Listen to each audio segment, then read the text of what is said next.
इमाम तलबा एक चीज का खास ध्यान रखें, हजरत वाला झंडा लहराएंगे, कोई बच्चा ताली ना बजाए।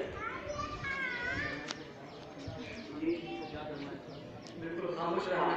जैसे झंडा लहराया जाएगा फूल नीचे गिरेंगे, मैं आपको कहूँगा सलामी दे तो आपको झंडे को सलामी देनी है।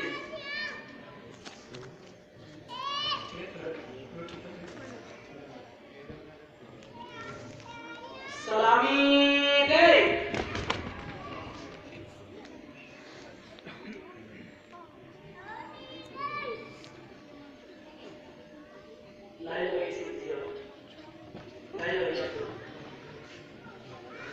झंडा सही नहीं आ रहा भाई।